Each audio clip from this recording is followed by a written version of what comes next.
ওকে, আমরা গত ক্লাসে দেখছিলাম অ্যালকোহল, ফেনল, অ্যালকোহল আর গ্লিসারিন শেষ হয়েছিল। আমরা আজকে দেখব ইথার। এখন ইথার এখানে কিছু ওই যে মিম দেখা যায়, মাইকেলসন মোরলে প্রমাণ করে ইথার বলে কিছু নাই। এখন তারা প্রমাণ করে ইথার বলে কিছু নাই, এখানে আবার ইথার আছে। ওই ইথার আর এই ইথার কিন্তু এক না। ওইটা ইথার একটা মিডিয়া ছিল, আর এই ইথার মানে হচ্ছে একটা যৌগ, একটা নিষ্ক্রিয় জৈব যৌগ, বেশ নিষ্ক্রিয়।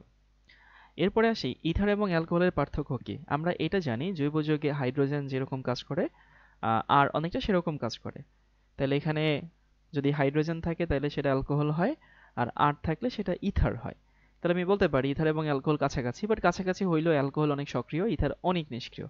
কেন নিষ্ক্রিয়? কারণ অ্যালকোহল পোলার, ইথার মধ্যে কোনো পোলারিটি নেই। সো ইথার এবং অ্যালকোহলের মধ্যে ডিফারেন্স এটাই, যে ইথার এবং অ্যালকোহল একজন আরেকজনের সমানু, বৈশিষ্ট্য টুকটাক মিল আছে, কিন্তু সব থেকে বড় কথা হচ্ছে অ্যালকোহল অনেক বেশি রিঅ্যাক্টিভ, কিন্তু ইথার এতটা রিঅ্যাক্টিভ না। তারপরে আমরা হচ্ছে এখানে শুরু করছিলাম যে ইথারের প্রিপারেশন বা ইথার প্রস্তুতি।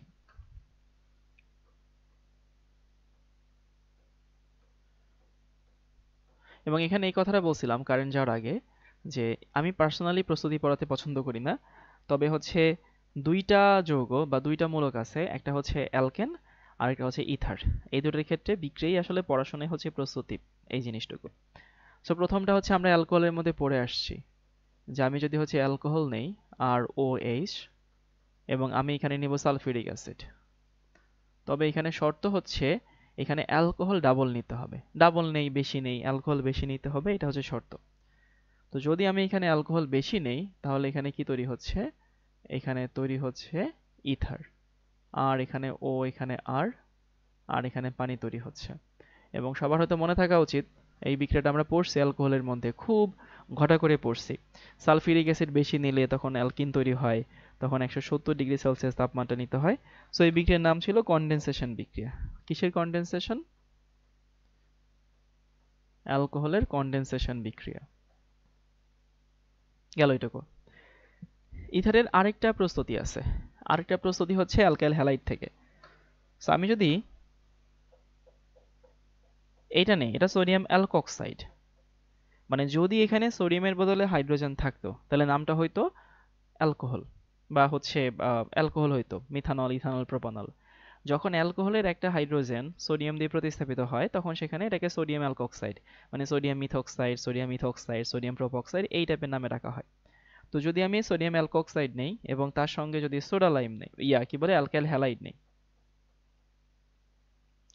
এখন মেইন কথা হচ্ছে আমরা জানি সোডিয়াম একটা সক্রিয় যৌগ, সক্রিয় মৌল। তো এখানে আমাদের একটা সলভেন্ট নিতে হয়, নিষ্ক্রিয় পরিবেশ তৈরি করতে হয়।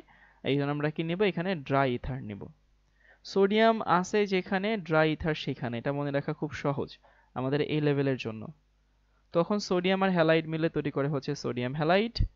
আচ্ছা বলতো ভাই, এখানে ইথার তৈরি হবে, কেউ কি এই যৌগের নাম জানিস, এই বিক্রিয়ার নাম জানিস?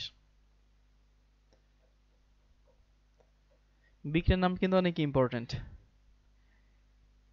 এখানে যে বিক্রিয়াটা হয় সেই বিক্রিয়াকে বলা হয় উইলিয়ামসন ইথার সিনথেসিস। কি বলছি ভাইয়া, নামটা হচ্ছে উইলিয়ামসন ইথার সিনথেসিস বা উইলিয়ামসন ইথার সংশ্লেষণ বিক্রিয়া। এবং নামধারী যে বিক্রিয়াগুলো আছে, কোপ বিক্রিয়া, ডিকার্বক্সিলেশন বিক্রিয়া, উডস বিক্রিয়া, উডস-ফিটিক বিক্রিয়া, তারপরে হচ্ছে ক্লিমেনসন বিজারণ বিক্রিয়া, এই টাইপের যে বিক্রিয়াগুলো আছে ভাই, এগুলো পরীক্ষার জন্য অনেক ইম্পর্টেন্ট। সো নামটা হচ্ছে উইলিয়ামসন ইথার সিনথেসিস।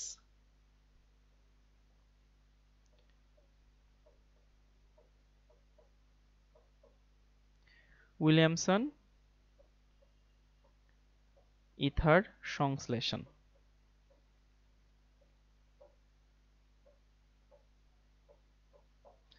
ওকে, উইলিয়ামসন ইথার সিনথেসিস, ইথারের প্রস্তুতির এই দুইটা বিক্রিয়া দেখবো আমরা। আর ইথার থেকে আরেকটা জিনিস পরীক্ষার জন্য অনেক ইম্পর্টেন্ট, সেটা হচ্ছে ইথার এবং অ্যালকোহলের শনাক্তকরণ বা ইথার এবং অ্যালকোহলের পৃথকীকরণ। এটা হচ্ছে আমাদের পরীক্ষার জন্য অনেক বেশি ইম্পর্টেন্ট। সো আমি একটু দেখবো alcohol versus ether. Alcohol versus ether. তোর অর্গানিকের প্রশ্ন দেখবি, অ্যাডমিশন বলি, একাডেমিক বলি, অর্গানিকের প্রশ্ন না খুব একটা প্যাঁচায় না। অর্গানিকের মেইন চ্যালেঞ্জটা হচ্ছে পুরো অর্গানিকটা মাথায় নিয়ে পরীক্ষার হলে যাওয়া। আমরা কি এতদিন এটা ফেস করছি যে অর্গানিক খুবই আসলে কঠিন না, মানে খুব কঠিন যে তা না, কিন্তু চ্যালেঞ্জ এটা যে সবকিছুকে সিঙ্ক করে গুছায় মাথার মধ্যে নিয়ে যেয়ে পরীক্ষার হলে ওটা অ্যাপ্লাই করা, এটাই আসলে মেইন চ্যালেঞ্জ। তবে এই মেইন চ্যালেঞ্জটা দূর করা যায় অর্গানিককে যদি আমি গুছায় পড়াই।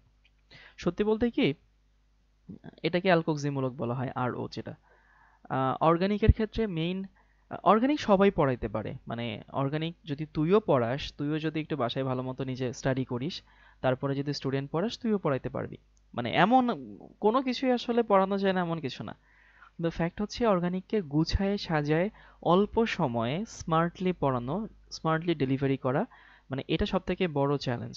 অ্যাজ এ স্টুডেন্ট ওইভাবে পড়াটাও চ্যালেঞ্জ, অ্যাজ এ টিচার ওইভাবে ডেলিভারি করাটাও অনেক চ্যালেঞ্জ। মানে এটা কি আমরা এতদিনে ফিল করতে পারছি?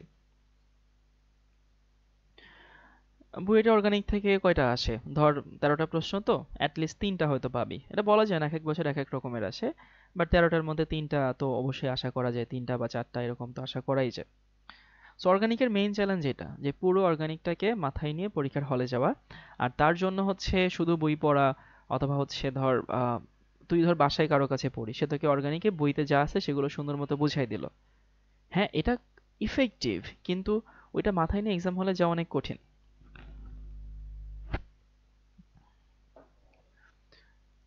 অ্যালকোহল ভার্সেস ইথার, দেখতো ভাইয়া, এটাও মনে পড়ে কিনা, আমি এখানে যে বিক্রিয়াগুলো দেখাবো এর একটাও নতুন বিক্রিয়া না, প্রতিটা বিক্রিয়া পুরাতন, খালি তোকে রিলেট করতে হবে। আমি যদি অ্যালকোহল নেই এবং অ্যালকোহলের সাথে যদি PCl5 নেই, মনে আছে যে PCl5 একটা করে ক্লোরিন মুক্ত করে। সো PCl5 যে ক্লোরিনটা মুক্ত করে, সেই ক্লোরিনটা OH কে প্রতিস্থাপন করে। মানে আমরা কি পাই? আমরা পাই হচ্ছে এখানে অ্যালকাইল হ্যালাইড, তারপরে এখানে পাই হচ্ছে POCl3, অনেক বড় মেকানিজম আছে এর ভেতর। আর এখানে হাইড্রোক্লোরিক অ্যাসিড তৈরি হয়। মানে এই হাইড্রোজেনটা একটা ক্লোরিন নিয়ে হাইড্রোক্লোরিক অ্যাসিড তৈরি করে। এখন এই হাইড্রোক্লোরিক অ্যাসিডটা আসলে আমাদের এখানে ট্র্যাম্প কার্ড হিসেবে কাজ করে। কারণ আমরা জানি কোনো বিক্রিয়াতে যদি হাইড্রোক্লোরিক অ্যাসিড তৈরি হয় এবং তুই যদি তার মধ্যে অ্যামোনিয়া দিস, সো অ্যামোনিয়া ওই হাইড্রোক্লোরিক অ্যাসিডের সাথে বিক্রিয়া করে কি তৈরি করে? তৈরি করে হচ্ছে অ্যামোনিয়াম ক্লোরাইড। এই অ্যামোনিয়াম ক্লোরাইড আসলে কি তৈরি করে? স্মোক তৈরি করে। সো এইটা হচ্ছে অ্যালকোহলের শনাক্তকরণ। আমি যদি অ্যালকোহলের মধ্যে প্রথমে PCl5 দেই এবং তার মধ্যে যদি হচ্ছে আমি দেই কি বলে, এটা ভালো লাগছে না, PCl5 দেব, তারপরে অ্যামোনিয়া দিব, এবং দেওয়ার পরে যদি সাদা ধোঁয়া তৈরি হয়, তাহলে সেখানে অ্যালকোহল ছিল। এইটুকু আমরা আপাতত বোঝা উচিত, বা এইটুকু না বোঝার মতো কিছু না। কিন্তু কথা হচ্ছে, যদি এখানে ইথার থাকে আর এখানে হচ্ছে OR, আর এখানে OR প্রাইম দেই আর কি আলাদা করার জন্য, এবং তার সঙ্গে এখানে আমি PCl5 দিলাম, এই বিক্রিয়াটা হয়। ওইটার মতো ধরো স্পন্টেনিয়াসলি হয় না, বাট হয়। এবং এখানেও তৈরি করে হচ্ছে RCl, এখানেও তৈরি করে হচ্ছে POCl3, এই বস্তু তৈরি হয়। কিন্তু ওইখানে এখানে হাইড্রোজেন ছিল দেখে HCl তৈরি হয়, এখানে তো হাইড্রোজেন না, এখানে তো R প্রাইম আছে। তো আমি এখানে কি তৈরি করতে পারবো? এখানে তৈরি হয় হচ্ছে R প্রাইম Cl। আবারও বলতেছি, এটা অনেক বড় মেকানিজম আছে, মেকানিজম তো আমরা দেখি নাই বা দেখার দরকারও নাই। এইখানে হাইড্রোজেন ছিল দেখে HCl তৈরি হয়েছে, এখানে হাইড্রোজেনের জায়গায় R প্রাইম আছে দেখে R প্রাইম Cl তৈরি হয়েছে। এখন R প্রাইম Cl কে তুই যদি অ্যামোনিয়া দিস, ভাই অ্যামোনিয়া অন্তত R প্রাইম Cl এর সঙ্গে বিক্রিয়া করবে না, অ্যামোনিয়া প্লাস হচ্ছে R প্রাইম Cl। সো এখানে কিন্তু কোনো স্মোক তৈরি হবে না। তো যেহেতু এখানে কোনো স্মোক তৈরি হচ্ছে না, কোনো বিক্রিয়াই হচ্ছে না, তাহলে আমি কি বলতে পারি না যে এই রিঅ্যাকশনটা আসলে কি করা যায়? অ্যালকোহল এবং ইথার এদের মধ্যে পার্থক্য করা যায় এই দুইটা বিক্রিয়ার মাধ্যমে।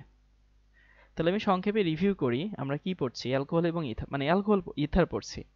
ইথার অ্যালকোহলের মতোই, তবে অ্যালকোহল থেকে বেশ নিষ্ক্রিয়। ইথার দুইভাবে তৈরি করা যায়, একটা হচ্ছে আমি অ্যালকোহলের কনডেনসেশন করব, আর একটা হচ্ছে আমি উইলিয়ামসন ইথার সিনথেসিস। সোডিয়াম অ্যালকোক্সাইডের সাথে অ্যালকাইল হ্যালাইড দিব ড্রাই ইথারের উপস্থিতিতে, সেখানে ইথার পাওয়া যাবে। ওকে, সো এইটুকু গেল হচ্ছে আমাদের ইথারের কাহিনী। এবার আমরা দেখব হচ্ছে ফেনল। এটা বলে রেখে কাঁচা বাচ্চারা, ফেনল শর্ট সিলেবাসে নাই। মানে শর্ট সিলেবাসে ফেনল নাই, তাও কেন পড়াচ্ছেন? পড়াচ্ছি হচ্ছে এমনি পড়াচ্ছি, জাস্ট বাদ দিব না কিছু। তো যদি কারো মনে হয় যে ভাইয়া আমি শর্ট সিলেবাসের বাইরে পড়বো না, অথবা হচ্ছে মানে শর্ট সিলেবাসে ফেনল একেবারে ডিরেক্টলি নাই, এই জন্য যদি কারো মনে হয় যে প্যারা হচ্ছে, তাহলে বাদ দিতে পারিস। কিন্তু আবার অনেকে থাকে না, যে এটা আমার ক্ষেত্রে কাজ করতো, একটা মেন্টাল স্যাটিসফ্যাকশন, যে চ্যাপ্টারটা যেহেতু পড়ছি পুরোটাই পড়ি, এই একটা টপিক আর বাদ দিয়ে যাব কিসের জন্য? তো এরকম যদি কারো মেন্টাল স্যাটিসফ্যাকশন দরকার হয় তাহলে ফেনলটা পড়ে ফেলিস। ফেনল এমন আহামরি কঠিন কিছু না, ফেনল হচ্ছে অনেকটা অ্যারোমেটিক অ্যালকোহলের মতো। সো তুই যদি অ্যালকোহল পড়ে ফেলিস, ফেনলটা পড়া খুব কঠিন কিছু না, দেখবি ফেনল খুব তাড়াতাড়ি শেষ হয়ে যাবে। ইনফ্যাক্ট সামনে যাই আছে তাই খুব তাড়াতাড়ি শেষ হয়ে যাবে। তো যেটা বলতেছিলাম যে হচ্ছে এটা মেন্টাল স্যাটিসফ্যাকশনের জন্য পড়ি সবাই, পরীক্ষায় আসবে না, পরীক্ষার খুব একটা দরকার নেই। ওকে, কিন্তু আবারও বলতেছি যদি কারো এরকম প্যারা হয় যে ভাইয়া বিশেষ করে হচ্ছে 23 ব্যাচ 24 ব্যাচ এরকম যদি কেউ থেকে থাকি, 23-24 তো শর্ট সিলেবাস, তো যদি এরকম কেউ থেকে থাকি, যদি মনে হয় ভাইয়া আমার প্যারা লাগছে, তাইলে চাইলেও বাদ দিতে পারিস, বাট আমি পড়াচ্ছি, আমি ভালো মতোই পড়াবো, স্মুথলি পড়াবো। অ্যাডমিশনও দরকার নেই, মানে 23-24 ব্যাচের জন্য আসলে দরকার নেই। কারণ অর্গানিক থেকে প্রশ্ন করার টপিকের তো অভাব নাই। তো স্যারদের কি ঢাকা পড়ছে যে ফেনুল থেকে প্রশ্ন করবে? হুম, এমন যদি হয়তো টপিক কম, প্রশ্ন করার টপিক নাই।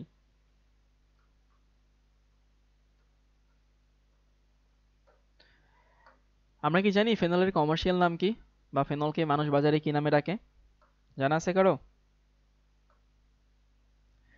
ফেনলকে বাজারে ডাকে হচ্ছে কার্বলিক অ্যাসিড। খবরদার, কার্বনিক অ্যাসিড না, কার্বনিক অ্যাসিড H2CO3, এটাকে ডাকে হচ্ছে কার্বনিক অ্যাসিড।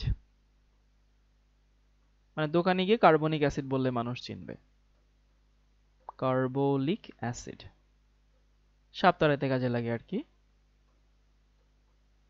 এখন এখানে একটা মজার প্রশ্ন আসে যে ফেনল যে কার্বলিক অ্যাসিড, তো ফেনল আসলে একটা অ্যাসিড, ফেনল বেশ ভালো রকমের অ্যাসিড। তো প্রশ্ন আসতে পারে ভাই এটা কেন অ্যাসিড? নর্মাল অ্যালকোহল অ্যাসিড না, বাট ফেনল কেন অ্যাসিড? খুবই ইম্পর্টেন্ট প্রশ্ন। সো আবারও বলছি, কোয়েশ্চেন হচ্ছে নর্মাল অ্যালকোহল অ্যালকোহল না, মানে অ্যাসিড না। ওই যে মনে আছে নর্মাল অ্যালকোহল বলছিলাম পানির থেকেও দুর্বল অ্যাসিড। নর্মাল অ্যালকোহলকে সোডিয়াম দিয়ে হাইড্রোজেন প্রতিস্থাপন করাইতে গেলে ঘাম ছুটে যায়, বিক্রিয়া করতে চায় না। সো নর্মাল অ্যালকোহল অ্যাসিড না, ফেনল কেন অ্যাসিড? আচ্ছা, ফেনলের সংকেত একটু লিখে দিই। এই হচ্ছে আমাদের ফেনল। এখন আমাদেরকে ফাইন্ড আউট করতে হবে, সবাই একটু লিখে নেই, ফেনলের অম্ল ধর্ম, খুবই ইম্পর্টেন্ট।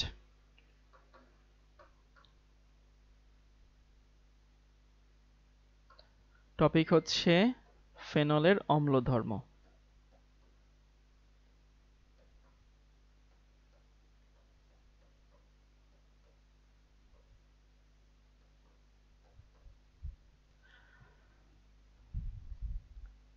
মানে ফেনল খুব ভালো লেভেলের একটা অ্যাসিড, মানে সে প্রোটন দান করতে পারে। তো এখন প্রশ্ন হচ্ছে ভাই ফেনল কেন প্রোটন দান করবে, বা ফেনল ফেনল প্রোটন দান করে কেন? আমরা কি এটা বুঝি যে হচ্ছে ধর এই হচ্ছে আমাদের বেনজিন রিং, এবং এইখানে আমাদের কি আছে, এখানে আমাদের হচ্ছে OH আছে, ধরলাম এটা হচ্ছে আমাদের OH। এখন OH এ তো লোন পেয়ার আছে, কয়টা লোন পেয়ার আছে? দুইটা লোন পেয়ার আছে, তাই না? সো দুইটা লোন পেয়ার আছে মানে কি সে বেনজিন বলয় ইলেকট্রন দিতে পারে না? পারে তো। আমরা শিখছিলাম যে OH হচ্ছে বেনজিন বলয় একটা অ্যাক্টিভেটিং গ্রুপ, এই কাঁচা বাচ্চারা মনে আছে এগুলা? সে রেজোন্যান্সের মাধ্যমে বেনজিন বলয় ইলেকট্রন দেয়, মনে আছে? এখন দেখ, যদি হচ্ছে সে বেনজিন বলয় ইলেকট্রন দিতে পারে, তাহলে এই অক্সিজেনের কি আছে, ইলেকট্রনের প্রতি একটু ঘাটতি রয়ে গেছে না? কি বললাম ভাইয়া? যে সে বেনজিন বলয় ইলেকট্রন দিতে পারে, দিতে পারে মানে কি সে ইলেকট্রন নিয়ে নিচ্ছে। তো অক্সিজেনের ঘাটতি পড়ছে, অক্সিজেন সেই ঘাটতি আসলে কাকে দিয়ে মেটাবে? হাইড্রোজেনকে দিয়ে মেটাবে। সো টেকনিক্যালি হাইড্রোজেনকে দিয়ে সে ইলেকট্রন মেটায়, আলটিমেটলি কি তৈরি করছে? এটাকে ফিনেট আয়ন বলা হয়, ফিনেট বলা হয়, ফিনক্সাইড বলা হয়। আর এখানে তৈরি করে কি? তৈরি করে হচ্ছে H+।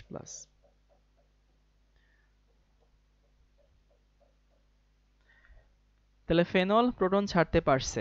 ফেনল প্রোটন কেন ছাড়তে পারছে? কারণ এখানে রেজোনেন্স ঘটে। এখন আমার রেজোনেন্স দেখানোর এখানে কোনো দরকারই নাই, খালি এখন ব্যাপারটা হচ্ছে এরকম। সো সে অ্যাসিড হইলো, আমরা কি জানি যে একটা অ্যাসিড হওয়ার পর, অ্যাসিড একটা প্রোটন দান করার পরে যেটা হয় সেটাকে আমরা কি বলি? সেটাকে আমরা কনজুগেট বেস বলি। এখন অ্যাসিড শুধু প্রোটন দান করেই তার দায়িত্ব শেষ না, অ্যাসিড যেটাতে পরিণত হয় সেই কনজুগেট বেসটাকেও স্টেবল হইতে হয়। এখন কনজুগেট বেসটা যত বেশি স্টেবল হয়, আমরা জানি কি যে কনজুগেট বেস যত দুর্বল অ্যাসিড তত শক্তিশালী, অবশ্যই পড়ে আসা উচিত। আবারও বলছি, অনুবন্ধী ক্ষার যত স্টেবল হয় অ্যাসিড তত স্ট্রং হয়। তার মানে আমাকে এখানে যে অনুবন্ধী ক্ষারটা তৈরি হয়েছে সেই অনুবন্ধী ক্ষারটাকে স্থিতিশীল হইতে হবে। সো এও স্থিতিশীল হয় কারণ কি এও ভিতরের দিকে ইলেকট্রন দিতে পারে, মানে বেনজিন বলয় ইলেকট্রন দিয়ে এই চার্জটা কিছুটা ভেতরে চলে যায়, এই চার্জ যদি ভেতরে চলে যায় তাহলে এই চার্জ আগের থেকে স্টেবল হয়ে যায়, চার্জ এক জায়গায় থাকে না, ডিস্ট্রিবিউটেড হয়ে যায়। তো ফেনলের অম্লধর্মের কারণ যদি কখনো পরীক্ষায় আসে তাহলে আমরা লিখব হচ্ছে এরকম যে রেজোনেন্সের জন্য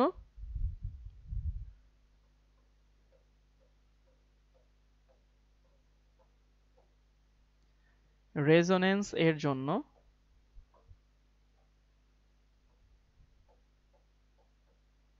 ফেনল ইজিলি ইলেকট্রন দান করে, ইজিলি ইলেকট্রন দান করে।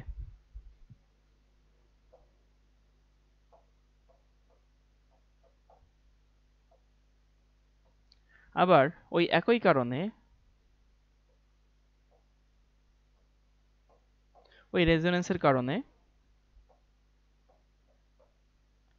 ফিনেট আয়ন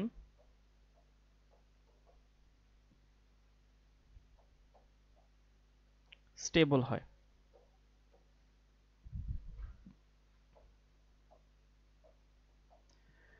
ওকে, ও ইজিলি হচ্ছে ইলেকট্রন দান করে না, হ্যাঁ ইজিলি প্রোটন দান করে। সো রেজোনেন্সের জন্য সে ইজিলি H+ আয়ন দান করে, আবার একই কারণে ফিনেট আয়নটা স্টেবল হয়, মানে কনজুগেট ক্ষারটা স্থিতিশীল হচ্ছে। তো যেহেতু সে সহজে প্রোটন দান করছে, আবার প্রোটন দান করার পরে যে কনজুগেট ক্ষারটা তৈরি হয় সেই কনজুগেট ক্ষারটাও স্থিতিশীল হচ্ছে, এই জন্য ফেনল অনেক বেশি স্থিতিশীল।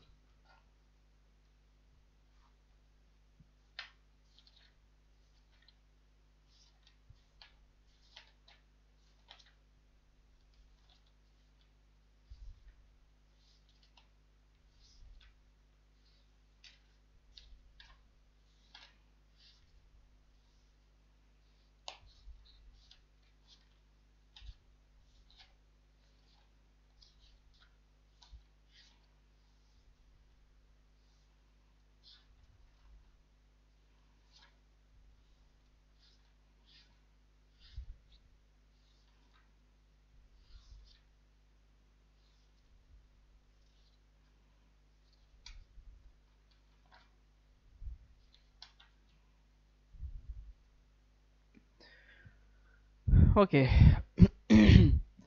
এবার আমরা ফেনলের কয়েকটা নাম দেখি, মানে ফেনলের যৌগের কয়েকটা নাম।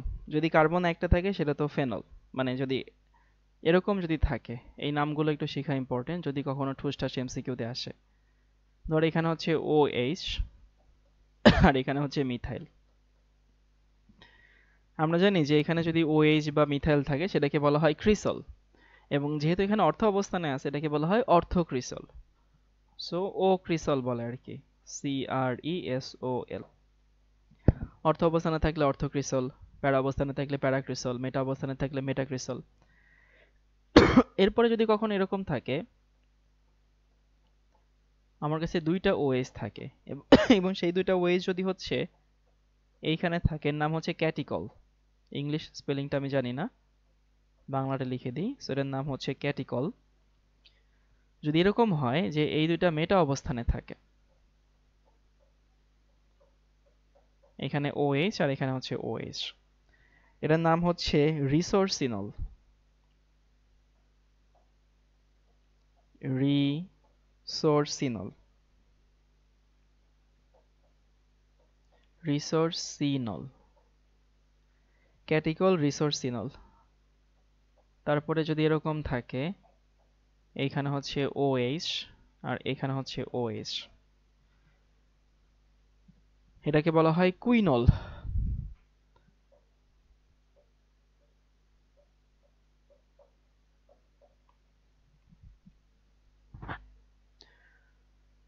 তাহলে একটা হচ্ছে অর্থক্রিসল, একটা হচ্ছে ক্যাটিকল, একটা হচ্ছে রিসোর্সিনল, একটা হচ্ছে কুইনল। এরপরে আরো কিছু আছে, এগুলো মনে রাখতে পারবি সমস্যা নাই, পড়তে পড়তে আস্তে আস্তে মুখস্থ হয়ে যাবে। মানে একদিনে মুখস্থ হওয়ার জিনিস না এগুলো, একদিনে মনে থাকবেও না, তবে আস্তে আস্তে পড়তে পড়তে এগুলো মুখস্থ হয়ে যাবে। এরপর যদি এরকম হয়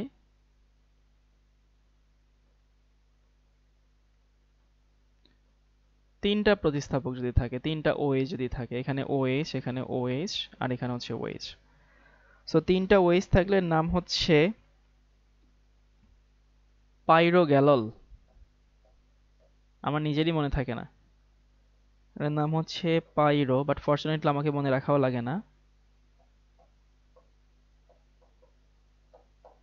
পাইরোগ্যালল। এরপর যদি এরকম থাকে,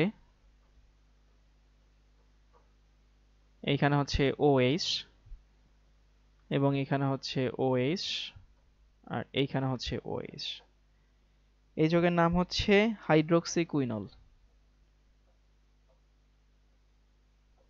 হাইড্রোক্সি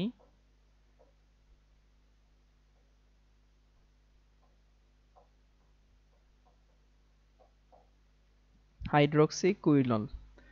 অ্যান্ড লাস্ট ওয়ান।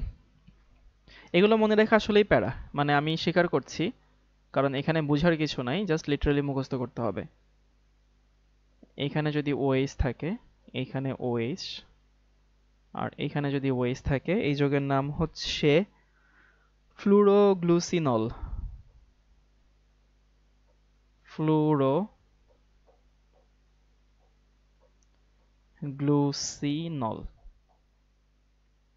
ওকে, লিখে নে। বাট সমস্যা নেই, আমি এখানে কয়েকবার রিপিট করাবো তো মুখস্থ হয়ে যাবে।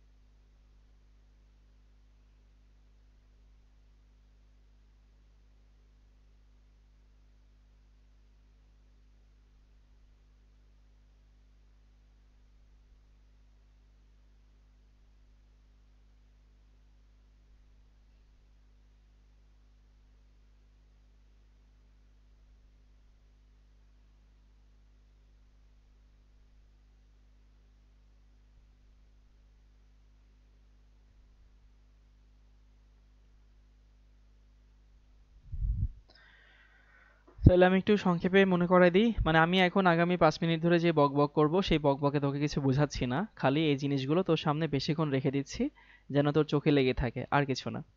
যদি এমন হয় একটা মিথাইল আর একটা হাইড্রোক্সিল মূলক থাকে, তখন সেটার নাম হচ্ছে ক্রিসল। দুইটা মিথাইল থাকলে জাইলিন হয়, ডোন্ট গেট মি রং। দুইটা মিথাইল থাকলে জাইলিন হয়। একটা মিথাইল একটা ওএইচ থাকলে সেটাকে ক্রিসল বলা হয়। সো অর্থ হইলে অর্থক্রিসল, মেটা হইলে মেটাক্রিসল, প্যারা হইলে প্যারাক্রিসল। এরপরে দুইটা হাইড্রোক্সিল মূলক যদি থাকে, তাহলে যদি তারা পাশাপাশি কার্বনে থাকে তখন সেটা ক্যাটিকল। এই মনে আছে আমরা যখন হচ্ছে ক্ল্যাথ্রেট যৌগ পড়ছিলাম, কারো কি মনে আছে প্রথম পত্রে ক্ল্যাথ্রেট যৌগে ক্যাটিকল ইউজ করা হয়? একজনেরও কি মনে আছে এখানে যারা ক্লাস করছি? সো মনে থাকলে এখানে একটু লিখিস ভাই, যে আমরা যখন পড়ছিলাম ক্ল্যাথ্রেট যৌগ আর্গনের সাথে চ্যাপ্টার 3, হ্যাঁ প্রথম পত্রে চ্যাপ্টার 3, সেইখানে ক্যাটিকলটা ইউজ করা হইতো এবং অনেক বইতে ওইটাকে ভুল করে কুইনল লিখছে, বাট আমি ঠিক করে দিয়েছিলাম যে ক্যাটিকল থাকে। সো পাশাপাশি কার্বনে থাকলে ক্যাটিকল, তারপরে হচ্ছে যদি মেটা কার্বনে থাকে রিসোর্সিনল। আমি কিন্তু তোকে জাস্ট মুখস্থ করে দিচ্ছি, আর কিছু না। একটা OH একটা মিথাইল থাকলে নাম হচ্ছে ক্রিসল, পাশাপাশি কার্বনে ডাবল OH থাকলে হচ্ছে ক্যাটিকল, উল্টা পাশে কার্বন থাকলে হচ্ছে কুইনল, কুইন থেকে কুইনল মনে রাখতে পারিস। আর যদি মেটা অবস্থানে থাকে তার নাম হচ্ছে রিসোর্সিনল। তাহলে পাশাপাশি কার্বনে থাকলে ক্যাটিকল, বিপরীত কার্বনে থাকলে কুইনল, আর মেটা মানে কোনাকুনি থাকলে নাম হচ্ছে রিসোর্সিনল। একটু হইলেও হয়তো মনে থাকবে। এরপরে আসে তিনটা, যদি একদম পাশাপাশি কার্বনে তিনটা থাকে নাম হচ্ছে পাইরোলেগল। নাম কি? পাইরোগ্যালল। পাইরোগ্যালল। যদি পাশাপাশি 3 কার্বনে 3টা হাইড্রোক্সিল মূলক থাকে নাম হচ্ছে পাইরোগ্যালল। আর যদি হচ্ছে, এটা মনে রাখার সহজ উপায় কি দেখ, যদি এমন হইতো, ইমাজিন কর ভাই এটা যদি না থাকতো, তাহলে নাম হইতো কুইনল। খেয়াল করছিস? এটা না থাকলে কুইনল হইতো, বাট এটা থাকার জন্য কি হয়, হাইড্রোক্সি কুইনল হয়। এখন ওরকম তো এখানে কোথাও নাই, অপোজিট পাশে দুইটা হাইড্রোক্সিল মূলক আছে, এটা না থাকলে কুইনল হইতো, এটা থাকার জন্য হচ্ছে হাইড্রোক্সি কুইনল হয়েছে, একটা হাইড্রোক্সিল মূলক মনে রাখতে পারিস। আর সব থেকে সিমেট্রিক যৌগ, সিমেট্রিক মানে হচ্ছে 3 কার্বনে 3টা সকল সমান দূরত্বে আছে, নাম হচ্ছে ফ্লোরোগ্লুসিনল। একটু হইলেও কি মনে হয়েছে? তাহলে আমি আবারও রিভিউ করে দেই। সেটা হচ্ছে যে যদি অর্থক্রিসল হচ্ছে, ক্রিসল মানে কি মিথাইল এবং হচ্ছে, ভাই এগুলো ইউপ্যাক নাম না, এগুলো লজিক দিয়ে মিলাইস না, আমি একটা লজিক দিয়ে মিলাই দিছি দেখে সবগুলো মিলবে? এগুলো সব কমার্শিয়াল নাম, সবগুলো প্রচলিত নাম। যদি হচ্ছে হাইড্রোক্সিল এবং টোলিন মিথাইল থাকে নাম হচ্ছে অর্থক্রিসল, ক্যাটিকল হচ্ছে পাশাপাশি কার্বনে ওয়ে যদি থাকে, রিসোর্সিনল হচ্ছে তোর মেটা কার্বনে থাকে, আর যদি প্যারা অবস্থানে থাকে তার নাম হচ্ছে কুইনল। আর এরপরে হচ্ছে পাশাপাশি 3টা কার্বনে থাকলে পাইরোগ্যালল, তারপরে হচ্ছে হাইড্রোক্সি কুইনল এবং ফ্লুরোগ্লুসিনল। এই গেল হচ্ছে আমাদের ফেনলের মুখস্থ করার জিনিস। এবার আমরা আসি হচ্ছে ফেনল বুঝার জিনিস কিভাবে আসে। আগে একটু লিখে নেই ফেনল প্রিপারেশন। প্রস্তুতি।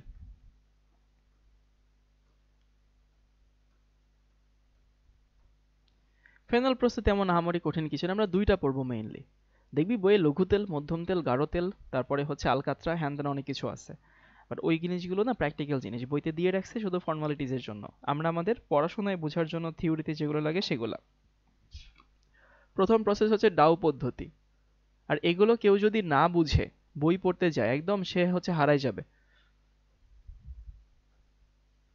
আমি নিজে যখন স্টুডেন্ট ছিলাম কি পরিমাণ যে প্যারা খাইছি, কারণ এই জিনিসগুলো বই পড়ে বোঝা যায় না। কেন বোঝা যায় না তোকে আমি বুঝাই দিচ্ছি। নাম হচ্ছে ডাউ পদ্ধতি। ডাউ পদ্ধতিতে কি করা হয়? বেনজিন নিচ্ছি আর এখানে ক্লোরিন নিচ্ছি Cl2। এখানে কি করা হয়, এখানে নেওয়া হয়েছে লোহার নল এবং অনেক বেশি হিট দেওয়া হয়। হিটের অ্যামাউন্টটা দেখে আমার কাছে মনে আছে কিনা, হ্যাঁ 550 ডিগ্রি সেলসিয়াস বা 500 ডিগ্রি সেলসিয়াস হিট দেওয়া হয়। সো এখানে তুই ক্লোরোবেনজিন পাবি। কেমিস্ট্রি পড়া এক জিনিস, কেমিস্ট্রি পড়ানো এক জিনিস, কেমিস্ট্রি ফিল করা অন্য জিনিস। এখন দেখতো কোমলমতি হৃদয়ে প্রশ্ন জাগে কিনা যে ভাইয়া আপনি শিখাইছেন ক্লোরোবেনজিন তৈরি হইতে গেলে, বা আমি যদি হচ্ছে বেনজিনে প্রতিস্থাপন করতে চাই তাহলে এখানে কি করতে হবে, ফেরিক ক্লোরাইড নিতে হবে। মনে আছে বাক্সে ঢুকতে দালাল লাগে, দালাল হচ্ছে লুইস অ্যাসিড, ফেরিক ক্লোরাইড নিয়েই তো আমরা দেখছি। তো এখানে শুধু আয়রন নিয়ে কেন ডিল করা হয়েছে, সো আমি ফিল করাই দিচ্ছি কেন আয়রন নিয়ে ডিল করা হচ্ছে। আসলে আমাকে এটা বলতো ভাই, আয়রন সস্তা না ফেরিক ক্লোরাইড সস্তা? তোর বিবেক কি বলে কোনটা সস্তা? অবশ্যই আয়রন সস্তা, লোহা সস্তা, তাই না ভাই? লোহার যৌগ অত সস্তা না। তো আমরা যদি আয়রন নিয়ে হিট দেই ভাই, ওই বিক্রিয়া স্থলেই এই আয়রন আর এই ক্লোরিন মিলে ফেরিক ক্লোরাইড তৈরি করবে। সো আমরা রেডিমেড ক্যাটালিস্ট নিচ্ছি না, ওইখানে ক্যাটালিস্ট তৈরি করছি। সবাই কি বুঝতে পারছি? সো আয়রন এবং ক্লোরিন মিলে ওইখানেই ফেরিক ক্লোরাইড তৈরি করে, ওইখানেই বিক্রিয়া টিক্রিয়া সব হয়ে যায়। গেল প্রথম অংশটুকু। এরপরে তুই যদি এটার সাথে মানে এখানে যেটা নিছিস তার সঙ্গে নিস হচ্ছে সোডিয়াম হাইড্রোক্সাইড।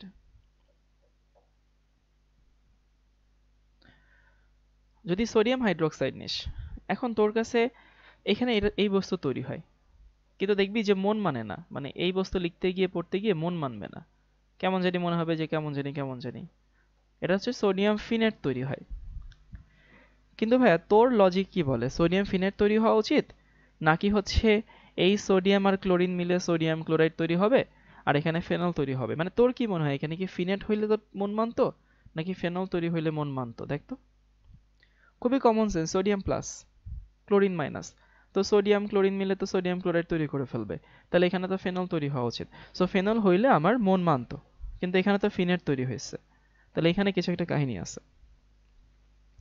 সবাই লেখা বন্ধ করে কাহিনীটা একটু বোঝার চেষ্টা কর, এখানে কি কাহিনী আছে। হ্যাঁ তোর যেটা মনে হয়েছে সেটাই আসলে এখানেও হয়। প্রথমে ঠিকই ফেনল তৈরি হয়, মানে প্রথমে এখানে হচ্ছে ক্লোরোবেনজিনের সাথে সোডিয়াম হাইড্রোক্সাইড মিলে ফেনল তৈরি হয়। ফেনল তো একটা অ্যাসিড, আর এটা কি একটা ক্ষার না? তো অ্যাসিড ক্ষারের বিক্রিয়া করে পরবর্তীতে ফেনল আবার ফিনেট আয়ন তৈরি করে, মানে টেকনিক্যালি এখানে 2টা স্টেপ রিঅ্যাকশন একবারে দেখানো হয়েছে। এই সময় কোমলমতি হৃদয়ের কিছু মানুষজন এই প্রশ্ন করে, ভাইয়া আমি যদি এই সোডিয়াম হাইড্রোক্সাইড কম কম নেই তাইলে তো শুধু ফেনলই তৈরি হবে। ব্যাপারটা এমন না যে সোডিয়াম হাইড্রোক্সাইড এই ক্লোরোবেনজিনকে ফেনল বানাচ্ছে, সো ফেনলগুলো ওয়েট করছে তারপরে গিয়ে একটা একটা করে ফেনল আবার এই ফিনেট আয়ন তৈরি করছে, ব্যাপারটা এরকম না। যে ফেনলটা হয় সেই ফেনলটা আবার সরাসরি ফিনেট তৈরি করে। সো আমি যদি হচ্ছে একটু রিভিউ করে দেই তাহলে ব্যাপারটা হচ্ছে এরকম দাঁড়ায়। সোডিয়াম ফিনেট একটা সল্ট, সোডিয়াম হাইড্রোক্সাইডের সাথে ক্লোরোবেনজিন মিলে প্রথমে ফেনল তৈরি করে, তৈরি হওয়ার সাথে সাথে সেই ফেনল আবার সোডিয়াম হাইড্রোক্সাইডের সাথে বিক্রিয়া করে। এখন দেখ ফেনল যদি সোডিয়াম হাইড্রোক্সাইডের সাথে বিক্রিয়া করে তখন কি হবে, অ্যাসিড ক্ষারের প্রশমন বিক্রিয়া হবে। মানে এই হচ্ছে ফেনল আর তার সাথে সোডিয়াম হাইড্রোক্সাইড। সো ফেনল দিবে হচ্ছে হাইড্রোজেন, এ দিবে হচ্ছে OH, মিলে পানি তৈরি করে। সো দিন শেষে আমি সোডিয়াম ফিনেটটাই পাবো। ওইটা 2টা স্টেপ বিক্রিয়াকে একবারে দেখানো হয়েছে, আর কিছু না। কিন্তু আমি যখন জীবনে প্রথমবার পড়তে গেছি ভাই, আমি খুব প্যারা খাইছি যে কেমনে হইলো, কিভাবে হইলো, আমি তো কিছুই বুঝলাম না। এই কাঁচা বাচ্চারা ক্লিয়ার সবার কাছে? আর এর পরেরটুকু খুবই ইজি বিজি লেমন স্কুইজি। তুই যদি এখানে হাইড্রোক্লোরিক অ্যাসিড দিস, এখানে সোডিয়াম আর ক্লোরিন মিলে সোডিয়াম ক্লোরাইড তৈরি করে, আর এখানে হচ্ছে ফেনল তৈরি করে। এই হচ্ছে OH।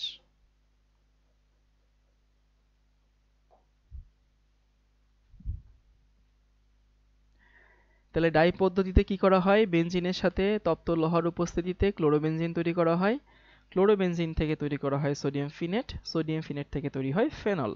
এইখানে গিয়ে অনেকে কনফিউজড হয় পড়ার সময়, আর এইখানে অনেকে কনফিউজড হয়। আশা করি কনফিউশন এখন আর নাই। সো এই গেল আমাদের ডাউ পদ্ধতি। এবার লিখে নেওয়া হচ্ছে কিউমিন পদ্ধতি।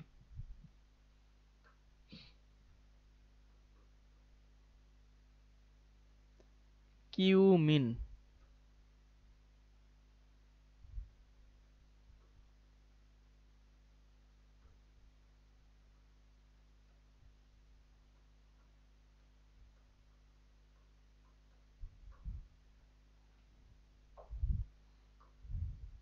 আমরা কি কিউমিন যৌগটা চিনি? মানে কিউমিন একটা যৌগের নাম, সেই যৌগটা কি আমরা চিনি, পরিচিত? যদি কারো পরিচিত না হয়, আমি যৌগটাকে একটু দেখাই দিই। এটা হচ্ছে কিউমিন। কোথায় লিখবো? এইখানে লিখি। আইসোপ্রোপাইল বেনজিনকে নিকনাম হচ্ছে কিউমিন। এই যে এটা হচ্ছে কিউমিন, আইসোপ্রোপাইল বেনজিন। মনে আছে কিনা যে বেনজিনের সাথে যদি আমরা প্রোপাইল ক্লোরাইড নিয়ে বিক্রিয়া করাইতাম, সেখানে প্রোপাইল বেনজিন তৈরি না হয়ে আইসোপ্রোপাইল বেনজিন তৈরি হইতো। মনে পড়ে একটু হলো? অর্গানিক এখন যা পড়বি ম্যাক্সিমাম হচ্ছে আগের পড়াশোনা রিপিট হবে। আগের পড়াশোনা, আগের মেকানিজম সব ওই সেম জিনিস হচ্ছে রিপিট হবে। এখন আমরা একটু দেখি যে কিউমিন পদ্ধতি আসলে কিভাবে কাজ করে। বেনজিনের সাথে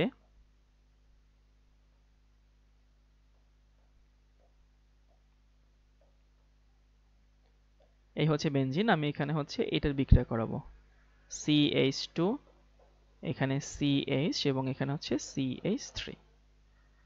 মানে বেনজিনের সঙ্গে প্রোপিনের বিক্রিয়া হচ্ছে। এবং এখানে কিন্তু মার্কনিকোভ নীতি অ্যাপ্লাই করা হবে। যদি বেনজিনকে আমি একটু তোকে বোঝানোর সুবিধার জন্য দেখাই, মানে এরকম দেখাচ্ছি যে এক জায়গায় হাইড্রোজেন আছে, আরেক জায়গায় ফিনাইল গ্রুপ আছে। এখন দেখ, তেলো মাথায় তেল দাও, হাইড্রোজেন বেশি, এই যে এখানে হাইড্রোজেন বেশি, এখানে হাইড্রোজেন গেলে আর মাঝখানে যদি বেনজিন যায়, তাহলে সেটা মেজর উৎপাদ তৈরি হবে। সো কাইন্ড অফ তেলো মাথায় তেল দেওয়া ঘটনা ঘটছে। তো আমি এখানে কি পাচ্ছি? আমি এখানে পাচ্ছি হচ্ছে এইটা।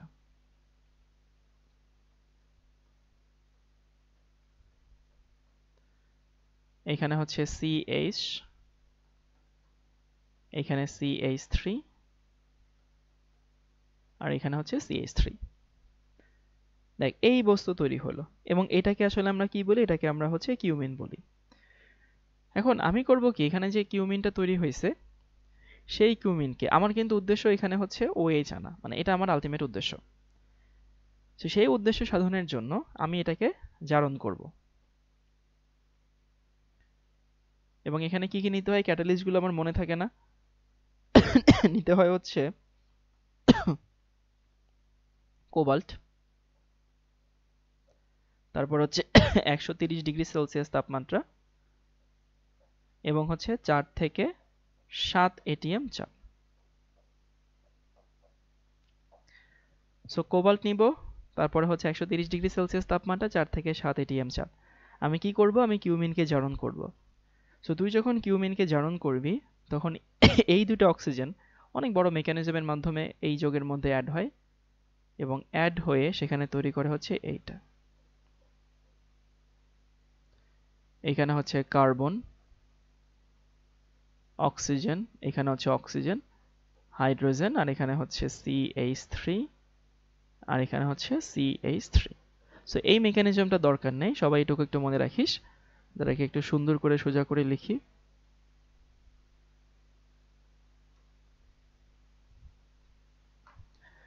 কি হয়েছে? দেখ, এই অক্সিজেনটা, মানে অক্সিজেন অক্সিজেন, সেটা এখানে পার অক্সাইড বন্ড হিসেবে চলে গেছে। এবং আমরা জানি অক্সিজেন সিঙ্গেল বন্ড অক্সিজেন, এটাকে পারঅক্সাইড বন্ড বলে। সো যেহেতু এখানে হচ্ছে পারঅক্সাইড আছে এবং এই যৌগটা কিউমিন ছিল, ওইখানে একটা হাইড্রোজেন আছে, এই যৌগের নাম হচ্ছে কিউমিন হাইড্রো পারঅক্সাইড।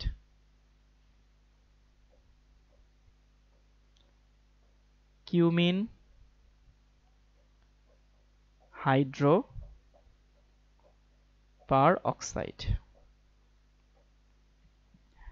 তাহলে আমি রিপিট করি, দেখ। ফার্স্ট অফ অল আমার কাছে বেনজিন ছিল, সেই বেনজিনের সাথে আমি প্রোপিনের বিক্রিয়া করছি। সো বেনজিনের সাথে ব্রোমিনের বিক্রিয়া করলে কিউমিন তৈরি হলো, আইসোপ্রোপাইল বেনজিন তৈরি হলো মার্কোনিকভস ল অনুযায়ী। সেটাকে আমি জারণ করছি। এই ক্যাটালিস্ট আপাতত মনে রাখিস না, পরে মানে আস্তে আস্তে মনে রাখবি, সব একবারে মনে রাখতে গেলে ধাঁধায় যাবি। সো আমি যদি ওই কিউমিনকে জারণ করি কোবাল্ট প্রভাবক দিয়ে, তখন এই অক্সিজেনটা জাস্ট মাঝখানে পারঅক্সাইড বন্ড হিসেবে চলে যায়, এবং যখন পারঅক্সাইড বন্ড হিসেবে চলে যায় তখন কিউমিন হাইড্রোপারঅক্সাইড তৈরি হয়। এবং পরে তুই যদি এটাকে অ্যাসিডিক মিডিয়াতে রাখিস, H প্লাস অ্যাসিডিক মিডিয়াতে রাখলে কি ঘটনা ঘটে, এইখানের অংশটুকু কিটোন হিসেবে বের হয়ে যায়। সো এই অংশটুকু যখন কিটোন হিসেবে বের হয়ে যাবে, তখন আমি এখানে কি পাবো, আমি এখানে পাবো হচ্ছে ফেনল। এই বিক্রিয়াটা 2-3 বার প্র্যাকটিস করতে হবে আর কি আয়ত্ত আনার জন্য। আর আমি এখানে পাবো হচ্ছে এইটা CH3CO, এখানে হচ্ছে CH3, এই যৌগটা পাবো। ডাউ পদ্ধতি কিউমিন পদ্ধতি একেবারে ইজি না, ডাউটা একটু ইজি, কিউমিনটা একটু প্র্যাকটিস করতে হয় 2-3 বার। 2-3 বার প্র্যাকটিস করলে এটা আয়ত্তে চলে আসে।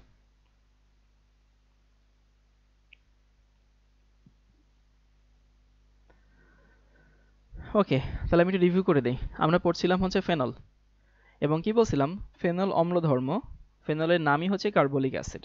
ভালো কথা। ফেনল কেন অম্লধর্ম দেখায়?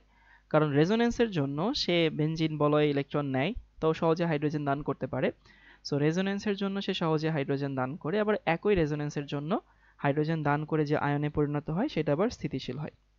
ওকে, তারপরে আমরা দেখলাম যে ফেনলের বিভিন্ন নাম।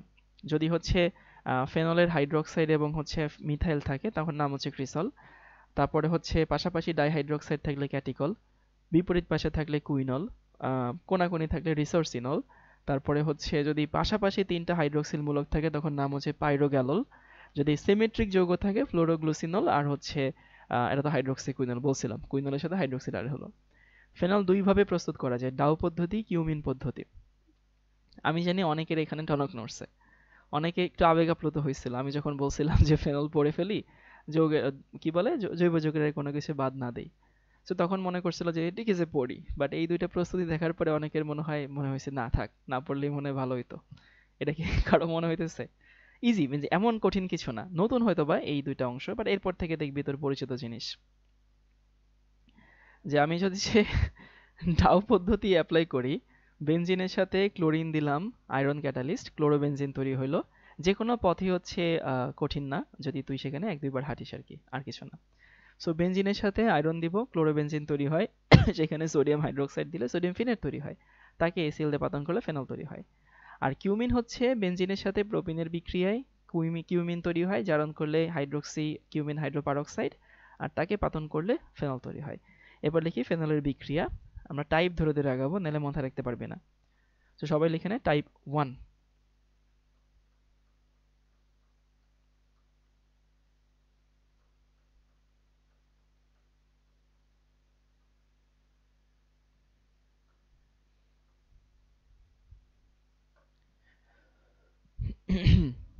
হ্যাঁ, আজকে অবশ্যই আজকে ফেনল শেষ করব।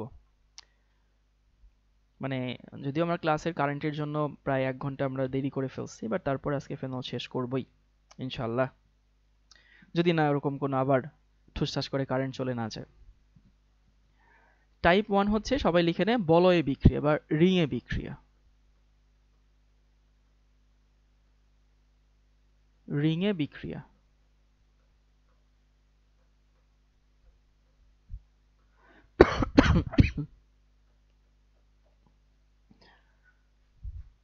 আচ্ছা, রিংয়ে বিক্রিয়া মানে কি? হচ্ছে বেনজিন যে রিংটা আছে, যে রিং অংশটুকু আছে, সেই রিংয়ে বিক্রিয়া হচ্ছে টাইপ 1। এখন রিংয়ে বিক্রিয়া কখন হবে? আমরা জানি যে হচ্ছে বেনজিনের মতো বিক্রিয়া হবে। সো এটাকে আমরা কি বলি? এটাকে আমরা বলি হচ্ছে জাস্ট লাইক বেনজিন, তাই না? বেনজিনের মতো।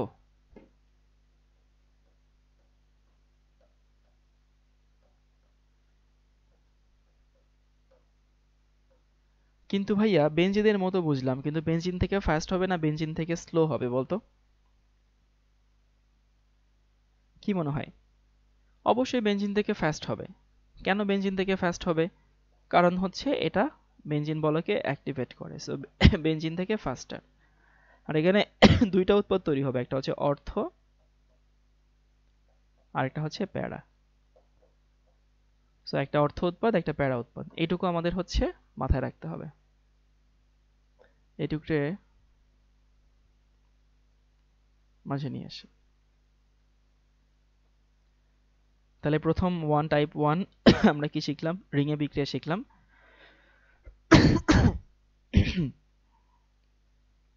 এবং রিং এ বিক্রিয়ায় কি হয়? বেনজিনের মতো হয়, বাট এটা বেনজিন থেকে একটু ফাস্ট হয়। কেন বেনজিন থেকে একটু ফাস্ট হয়? কারণ এখানে হচ্ছে বেনজিন বলয় অ্যাক্টিভেটিং গ্রুপ আছে।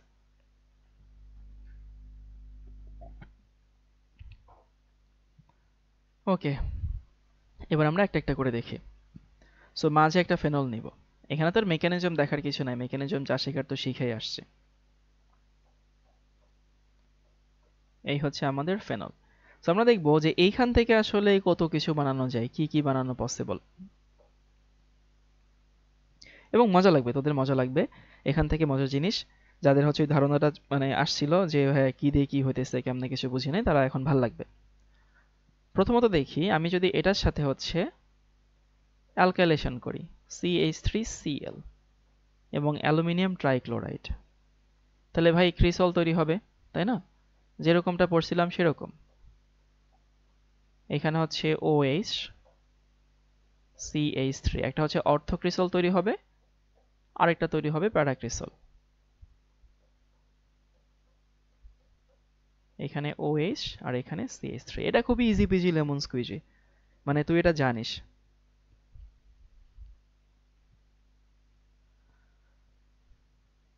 তুই যদি এখানে হচ্ছে শুধু ব্রোমিন নিস, এখানে হচ্ছে ব্রোমিন এবং অ্যাকোয়াস মিডিয়াতে নিব, অ্যাকোয়াস না CCl4 মিডিয়াতে নিব।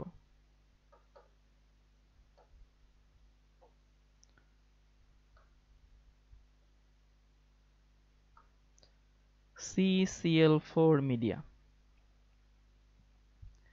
একটু বোঝার চেষ্টা কর। আমি হচ্ছে ফেনলকে কি করছি, প্রথমে হচ্ছে অ্যালকাইলেশন করছি, অর্থোক্রিস্টাল প্যারাক্রিস্টাল তৈরি হয়েছে। ফেনলকে ব্রোমিনেশন করব CCl4। এখন তোর কাছে মনে হইতে পারে ভাইয়া বেনজিনে যখন প্রতিস্থাপন পড়াচ্ছিলেন তখন প্রত্যেক ক্ষেত্রে লুইস অ্যাসিড নিয়েছিলেন, ফেনলের না সব ক্ষেত্রে দরকার হয় না। কেন ফেনলের সব ক্ষেত্রে দরকার হয় না? কারণ ফেনল অনেক বেশি অ্যাক্টিভ, মানে বেনজিন থেকে ফেনল অনেক বেশি অ্যাক্টিভ। সো আমি একটা নন পোলার মিডিয়া নিলাম, আর কিছু না। নন পোলার মিডিয়া কেন নিয়েছি? ফেনলের অ্যাক্টিভিটি কমানোর জন্য। সো এখানে ব্রোমিন দুই জায়গায় যায়, তোরা ভালো মতো ফিল করতে পারবি পরের বিক্রিয়া দেখানোর সময়। একটা হচ্ছে এখানে OH, এইখানে যায় ব্রোমিন অর্থ ব্রোমোফেনল, আরেকটা তৈরি হয় হচ্ছে প্যারা ব্রোমোফেনল। এখানে OH এবং এখানে হচ্ছে Br। আমি যদি এখানে ব্রোমিন নেই অ্যাকোয়াস মিডিয়াতে, একটু লিখে বন্ধ কর সবাই। ব্রোমিন নিব কিন্তু মিডিয়া নিব অ্যাকোয়াস। এখন একটু ফিল করি অ্যাকোয়াস মিডিয়া মানে কি, সেখানে পানি আছে। সো অ্যাকোয়াস মিডিয়া মানে পানি আছে। পানি তো ক্ষার হিসেবে কাজ করে বা অ্যাসিড হিসেবে কাজ করে, ডিপেন্ড করে যে পানির সঙ্গে কে আছে। সো অ্যাকোয়াস মিডিয়াতে ফেনল কি পুরোপুরি ফেনল থাকে নাকি অনেকটা ফিনেটের মতো ধাঁচ হিসেবে থাকে? মানে পানির সাথে ফেনল যখন প্রোটন দিবে তখন দেখতে পাই ফেনল অনেকটা এইরকম ধাঁচে থাকে না? কারণ ওখানে পানি আছে। সো জলীয় মাধ্যমে ফেনল অনেকটা ফিনেটের মতো থাকে, অনেকটা থাকে। এখন আমাকে বলতে ভাই ফেনল বেশি সক্রিয় নাকি ফিনেট বেশি সক্রিয়, মনে আছে? ফেনল বেশি সক্রিয় না ফিনেট বেশি সক্রিয়? অবশ্যই ফিনেট বেশি সক্রিয়। আমি তোদেরকে বেনজিন বলয় সক্রিয়কারী গ্রুপের একটা লিস্ট লিখে দিছিলাম। সো বেনজিন বলয় সক্রিয়কারী গ্রুপের লিস্টে মনে আছে যে ওইটা একেবারে সবার মাথায় ছিল? এই মনে পড়ে? অক্সিজেনের উপরে মাইনাস চার্জ সবার মাথায় ছিল। ও সব থেকে বেনজিন বলয়কে সক্রিয় করে। আমি এটা বলতে চাচ্ছি যে নন পোলার সলভেন্টে ফেনল যে পরিমাণ অ্যাক্টিভ, পোলার সলভেন্টে ফেনল আরো বেশি অ্যাক্টিভ। সো বেশি অ্যাক্টিভ দেখে এটা তো মনো সাবস্টিটিউশন হয়েছে, এইখানে হয় মাল্টি সাবস্টিটিউশন। মাল্টি সাবস্টিটিউশন মানে হচ্ছে এইটা, এটা OH, এইখানে ব্রোমিন, এইখানে ব্রোমিন, আর এইখানে হচ্ছে ব্রোমিন। যেটাকে আমরা কি বলি, টিবিপি। টিবিপি, ট্রাই ব্রোমো ফেনল। এবং ট্রাই ব্রোমো ফেনল একটা অদক্ষেপ তৈরি করে, খুবই হালকা হলুদ একটা অদক্ষেপ। তার মানে বলতো ভাই এই বিক্রিয়াটাকে আমরা কি বিক্রিয়া হিসেবে ইউজ করতে পারি, আমরা শনাক্তকারী বিক্রিয়া হিসেবে ইউজ করতে পারি। সো এখানে শনাক্তকারী বিক্রিয়া।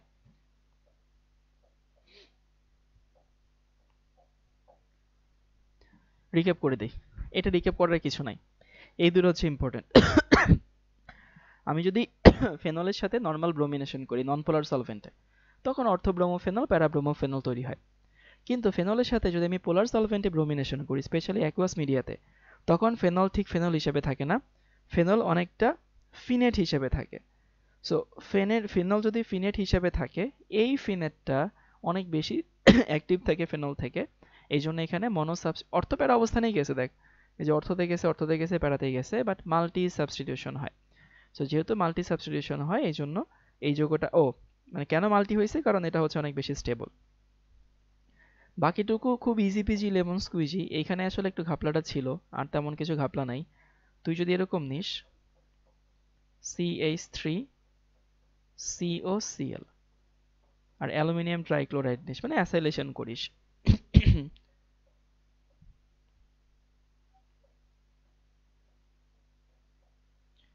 এখানে হচ্ছে OH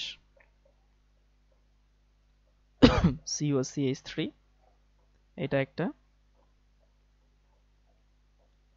এখানে OH, তারপরে হচ্ছে COCH3, এই বস্তু তৈরি হয়। তুই ফেনলকে যদি নাইট্রেশন করিস, নাইট্রেশন করতে আমরা কি জানি, নাইট্রিক অ্যাসিড লাগে আর হচ্ছে সালফিউরিক অ্যাসিড লাগে, H2SO4। তখন এখানে অর্থোনাইট্রোফেনল তৈরি হয়, এখানে OH NO2,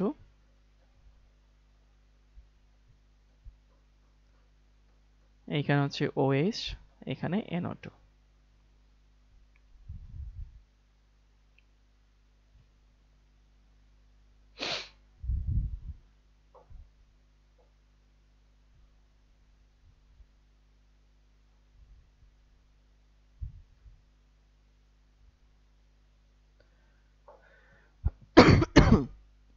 এখানে একটু কাহিনী আছে।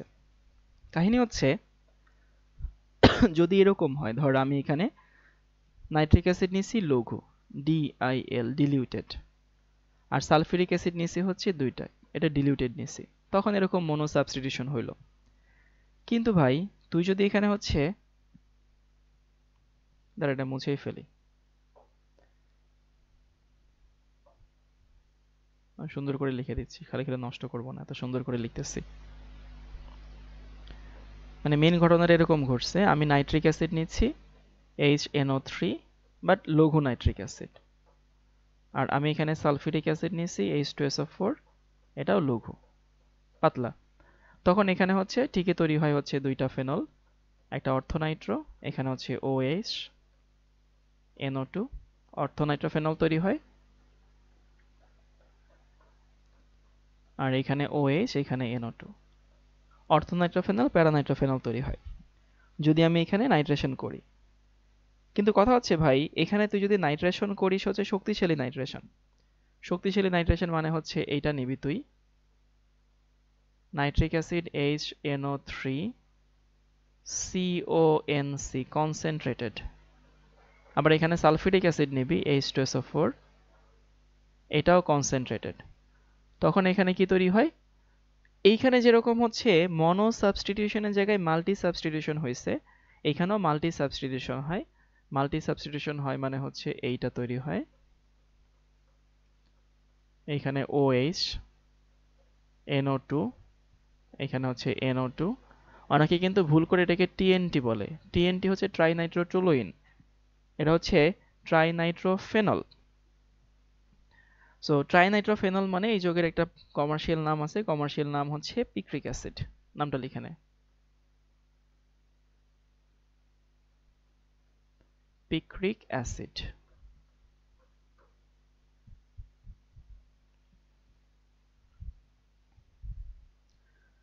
বেনজিন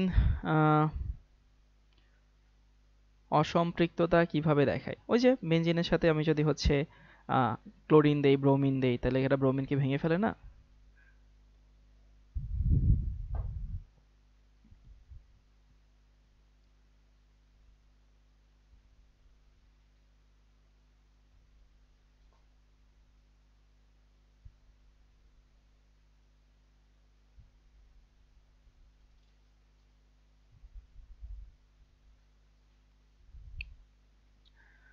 ওকে, তাহলে আমি সংক্ষেপে একটু রিভিউ করে দিচ্ছি। আরেকটা রিয়েকশন এখানে দেখাই দিই, সেটা হচ্ছে এটা।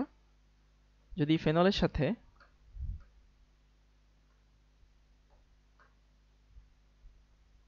আমি ডায়াজোনিয়াম সল্ট নিই, এখানে হচ্ছে এইটা N2Cl। এখন ডায়াজোনিয়াম সল্ট মানে নাইট্রোজেনের এখানে প্লাস আর ক্লোরিনের এখানে মাইনাস। মানে ডায়াজোনিয়াম সল্ট মানে এটাই হবে, নাইট্রোজেনের এখানে প্লাস হবে, ক্লোরিনের এখানে মাইনাস হবে। সো ওই প্লাসটা সরাসরি হচ্ছে ফেনলের অর্থ অবস্থানে যাবে না, আসলে অর্থ অবস্থানে প্রতিস্থাপন করতে পারে না। কেন পারে না? কারণ ভাই স্টেরিক বাধা বেশি, এটা অনেক বড় একটা গ্রুপ। ও কোথায় যায়? ও যায় হচ্ছে প্যারা অবস্থানে।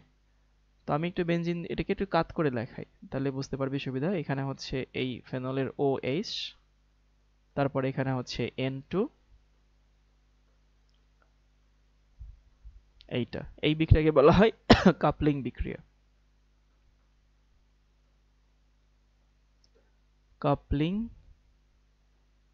রিঅ্যাকশন। ওকে, তো সবাই একটু লিখে নে, লিখা হইলে বলিস, আমি একটু রিভিউ করে দেব।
লেখা হয়েছে? দেখ, এখানে অনেকের মনে হইতে পারে ভাই অনেক কিছু দেখাইছেন। এমন অনেক কিছু দেখায়নি, জাস্ট নতুন কি দেখাইছি সেটা একটু বলে দিই। মানে হুট করে এভাবে যদি দেখিস বা হুট করে এভাবে দেখার পরে মনে হবে খাতায় বোধহয় কি না কি লিখছি, বাট খাতায় কি না কি লিখি না, আমি একটু সহজে বুঝাই দিই, দেখবি কনসাইজ হয়ে যাবে পড়াশোনা। একটা হচ্ছে ফেনলকে আমি মিথাইলেশন করছি ভাই, অর্থোফেনল মানে অর্থোক্রিস্টাল প্যারাক্রিস্টাল, এটা ইজি পিজি। ফেনলকে ব্রোমিনেশন করছি, ব্রোমিনের ক্ষেত্রে দুইটা কেস, একটা হচ্ছে অ্যাকুয়াস মিডিয়াতে করলে, একটা হচ্ছে নন পোলার মিডিয়াতে করলে। নন পোলার মিডিয়াতে করলে অর্থ ব্রোমোফেনল, প্যারাব্রোমোফেনল। কিন্তু আমি যদি পোলার মিডিয়াতে করি ট্রাইব্রোমোফেনল তৈরি হয়, এবং এটা ইয়েলো একটা প্রেসিপিটেশন দেখায়, তার মানে we can use this reaction as an identification reaction. So এইটুকু তোকে মনে রাখা লাগবে যে ব্রোমিনেশন একটা হচ্ছে আমি নন পোলার সলভেন্টে করলে একরকম, আর ব্রোমিনেশন পোলার সলভেন্টে করলে একরকমের। এই হচ্ছে কাহিনী। এটা হচ্ছে নর্মাল বিক্রিয়া, এটাও নর্মাল বিক্রিয়া। তুই যদি লঘু নাইট্রিক অ্যাসিড লঘু সালফিউরিক অ্যাসিড নিস, কিন্তু তুই যদি গাঢ় সালফিউরিক অ্যাসিড গাঢ় নাইট্রিক অ্যাসিড নিস, তখন আবার হচ্ছে পিক্রিক অ্যাসিড তৈরি হয়, ট্রাইনাইট্রোফেনল। আর যদি আমি ডায়াজোনিয়াম সল্ট নেই, এটা নর্মাল। সবাই কি মানে পড়াটা কি কনসাইজ হয়ে গেছে? দেখে হুট করে মনে হইতে পারে ভাই বোর্ডে কি না কি লিখছেন, বাট এমন আহামরি কিছু না। যে বিক্রিয়াগুলো লেখা হয়েছে এগুলো হচ্ছে খুব ইজি পিজি।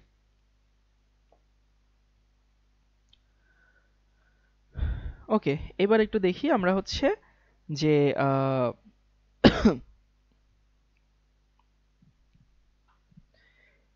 এইটা প্যারাসিটামল তৈরি, প্যারাসিটামল। আমরা তো জানি যে প্যারাসিটামল একটা হচ্ছে ব্যথা নিবারক ঔষধ। এখন প্যারাসিটামল কিভাবে তৈরি করা হয়? প্যারাসিটামল আমরা এখানে যেটা তৈরি করছি প্যারানাইট্রোফেনল। একটু হিন্ট দেই, যে প্যারাসিটামল দ্বারা আমি একটু লবঙ্গ নিয়ে আসি, নাহলে আমার কাশি উঠতেই থাকবে।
এখন হিনটা হচ্ছে আমি বানাবো প্যারাসিটামল।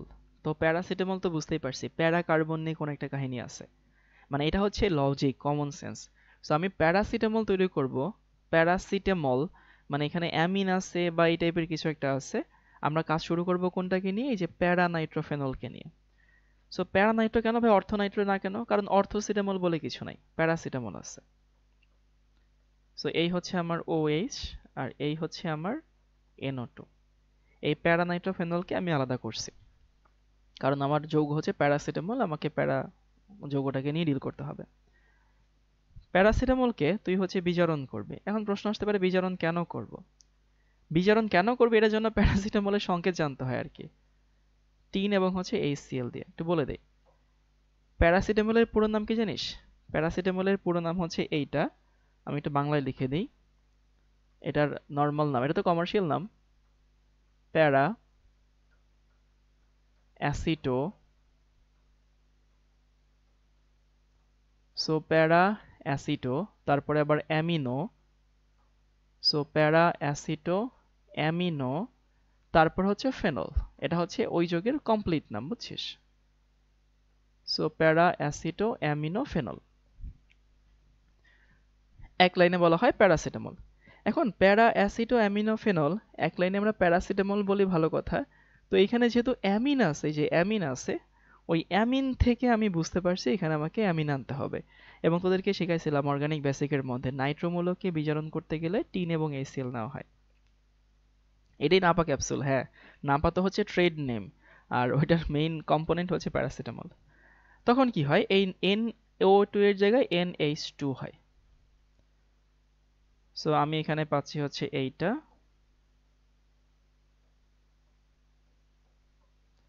এখানে হচ্ছে OH, তারপরে এখানে হচ্ছে NH2।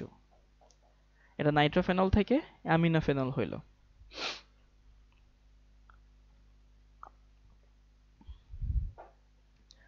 ওকে, ভালো কথা। আমি নাইট্রোফেনল থেকে অ্যামিনোফেনল বানাচ্ছি। এখন আমাকে হচ্ছে এইখান থেকে যে অ্যাসিটোমূলক আনতে হবে আর কি। তো অ্যাসিটোমূলক তুই দুইভাবে আনতে পারিস।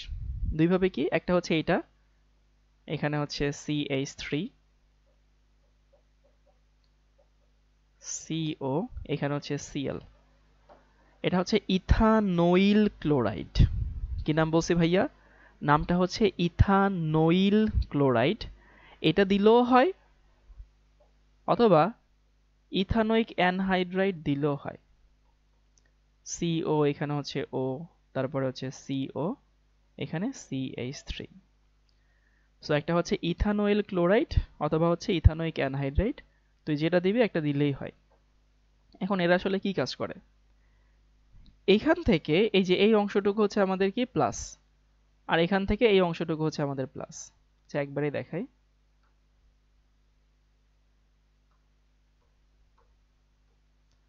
এই যে এই অংশটুকু হচ্ছে প্লাস, দেখ এখানে এটা হচ্ছে পার্শিয়ালি মাইনাস, এটা হচ্ছে পার্শিয়ালি মাইনাস, কার্বন প্লাস। এই প্লাস অংশটুকু এইখানের একটা হাইড্রোজেনকে প্রতিস্থাপন করবে। সো হাইড্রোজেনকে প্রতিস্থাপন করে এখানে আমার এই বস্তু তৈরি করে।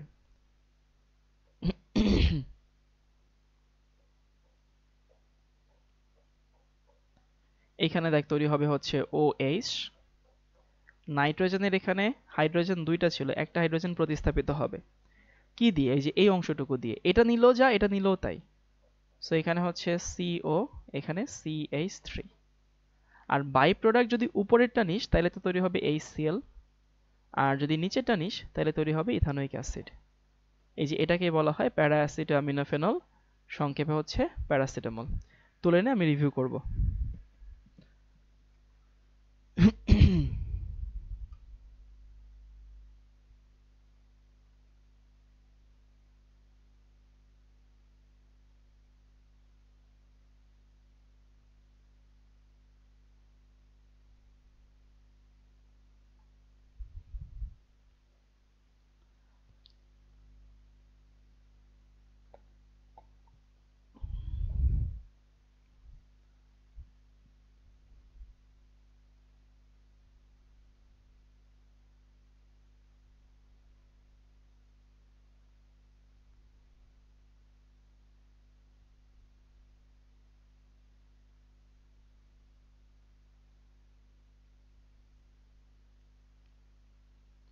এই লিখে হলে সবাই একটু বলিস।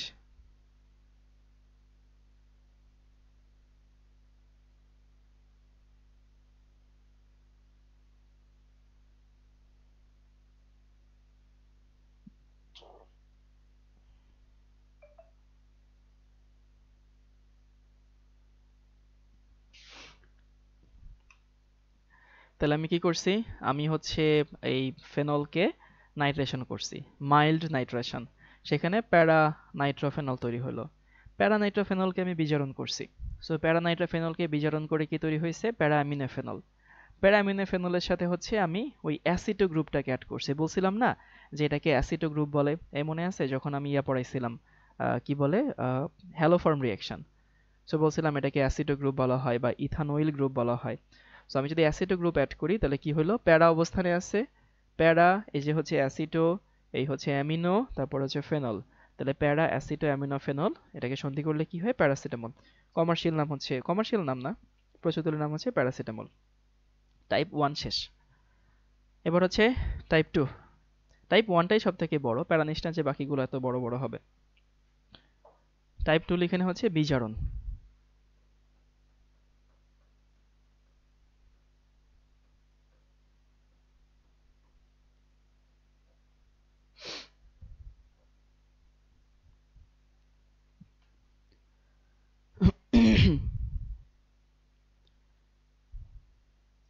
ওটাও ঠিক আছে।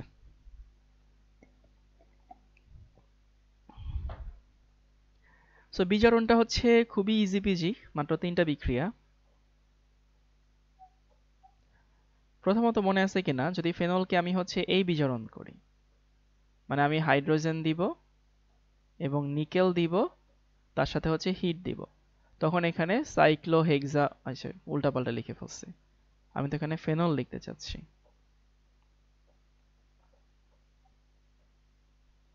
এখানে হচ্ছে OH, এটাকে উপরে পাঠাই দিই। সো প্রথম বিক্রিয়া, ফেনলকে আমি দিব হচ্ছে হাইড্রোজেন, নিকেল এবং তার সঙ্গে হিট দিব। মনে আছে ভেতরে সমস্ত পাই বন্ধন ভাঙে সাইক্লোহেক্সানল তৈরি করবে এই বস্তু, সাইক্লোহেক্সানল। ওকে, তারপরে দেখ এটা মনে আছে কিনা, ফেনলকে বিজারণ করব কিন্তু হচ্ছে সোডিয়াম দিব, অ্যামোনিয়া দিব এবং অ্যালকোহল দিব। মনে আছে বার্স রিডাকশন, এখানে নিয়ন্ত্রিত বিজারণ হয়। সোডিয়াম, অ্যালকোহল, অ্যামোনিয়া অর্গানিক এবিসির মধ্যে পড়াইছিলাম। সো ও কি করে? ও হচ্ছে একটা পাই বন্ধন ভাঙে। পাই বন্ধন ছিল 3টা, বাট ভাঙবে একটা। সো এই যে একটা পাই বন্ধন ভাঙে এই বস্তু তৈরি করে। আর ফেনলকে আরেকটা বিজারণ করা যায়, 3টাই সারাবাড়ি পড়তে হবে। আমি যদি জিঙ্ক দেই আর হচ্ছে হিট দেই, জিঙ্ক অক্সিজেনকে নিবে, সো ফেনল থেকে আমরা কি পাচ্ছি? বেনজিন পাচ্ছি। আর এখানে তৈরি হয় জিঙ্ক অক্সাইড। এটা বেনজিন প্রিপারেশনের খুব বিখ্যাত একটা বিক্রিয়া, খুবই বিখ্যাত।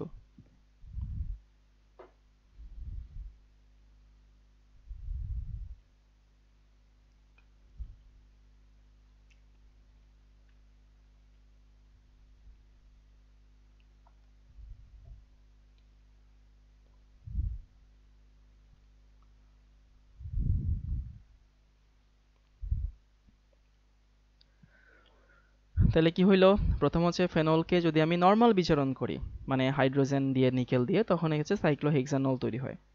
তারপর হচ্ছে ফেনলের সাথে যদি সোডিয়াম অ্যামোনিয়া অ্যালকোহল দিই তাহলে এখানে এই বস্তু তৈরি হয় যেটাকে আমরা বার্চ রিডাকশন বলি। আর ফেনলের সঙ্গে যদি জিঙ্ক দেই তাহলে এখানে কি তৈরি হয়, এখানে তৈরি হয় হচ্ছে বেনজিন। একে একজন স্ক্রিন শেয়ার করছিস? হুম।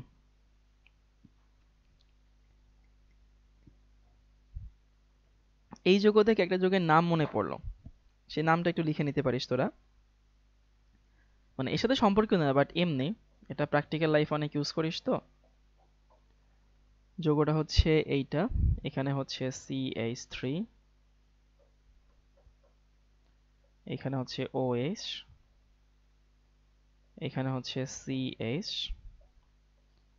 CH3, এখানে হচ্ছে CH3। এই যৌগের নাম হচ্ছে মেনথল। মেনথল চিনি তো? মেনথল হচ্ছে ওই যে সর্দি হলে নাক আটকে গেলে ডাক্তাররা যেটা দেয় আর কি, যেটা হচ্ছে আরে শ্বাস প্রশ্বাসকে ঠিক করে আর কি, অনেক ঠান্ডা ঠান্ডা হয়ে যায় মেনথল। অনেকে পানির সাথে মেনথল খায়। তারপর হচ্ছে আমরা যে সেন্টার ফ্রেশ সেন্টার ফ্রুট খাই না, তার মধ্যেও মেনথল থাকে। মানে এই জিনিসটা খুবই রিফ্রেশিং। পেস্ট যে পেস্ট দিয়ে দাঁত মাজা হয় সেখানেও মেনথল থাকে।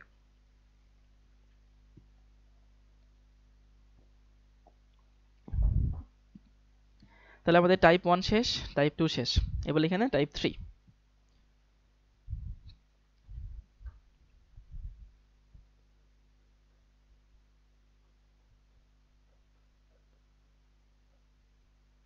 টাইপ 3 পড়বো হচ্ছে আমরা OH অংশে বিক্রিয়া, মানে এখানে যত কাহিনী হবে সব OH অংশে হবে। ফেনলের এইখানকার বিক্রিয়া OH, যত যা হবে সব এইখানটাতে, এই যে এইখানে হচ্ছে বিক্রিয়াটা হবে OH। এখন এই বিক্রিয়াও খুব হামুড়ি এমন না যে অনেক বিক্রিয়া আছে, মাত্র 3-4টা বিক্রিয়া আছে। মেইন যা পড়ার ওই যে ওইখানে হচ্ছে সব থেকে বেশি রিয়াকশন ছিল। সো এই হচ্ছে আমার কাছে ফেনল আছে। প্রথমটা খুব ইজি পিজি লেমন স্কুইজি, এটা আমরা জানি। ফেনলকে তুই ক্ষার দিবি, তো আমরা জানি ফেনল একটা অ্যাসিড, সোডিয়াম হাইড্রোক্সাইড ক্ষার। তো ক্ষারের সাথে অ্যাসিডের কি বিক্রি হবে, প্রশমন বিক্রি হবে, তাই না? প্রশমন বিক্রি হবে মানে হচ্ছে এখানকার হাইড্রোজেন এখানকার ওএইচ মিলে পানি বের হবে, এখানে তৈরি হবে সোডিয়াম ফিনেট। এইখানে ও, তারপরে হচ্ছে Na, আর পানি তৈরি হবে, পানি আমরা না লিখি, মানে পানি লেখাটা এতটা ম্যান্ডেটরি না।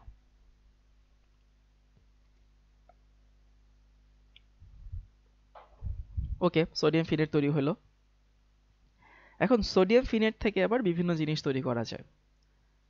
কি জিনিস তৈরি করা যায়, যেমন ধর ভাই, এটাকে আমি একটু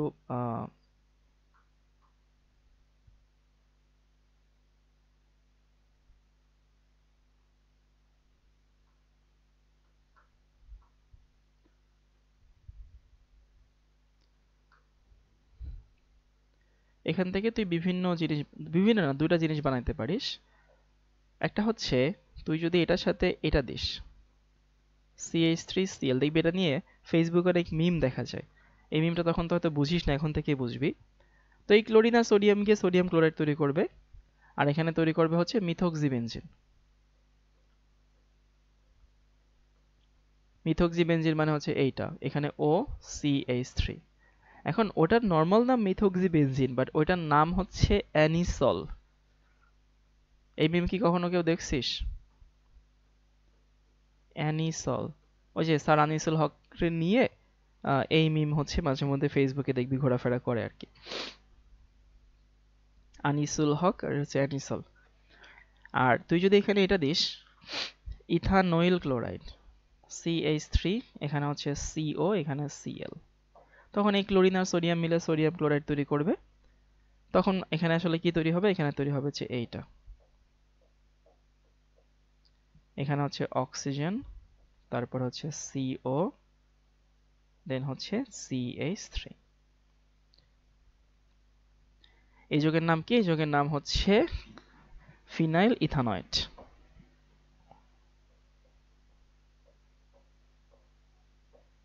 ফিনাইল ইথানয়েট, অ্যাস্টারের নাম আর কি, NOATE।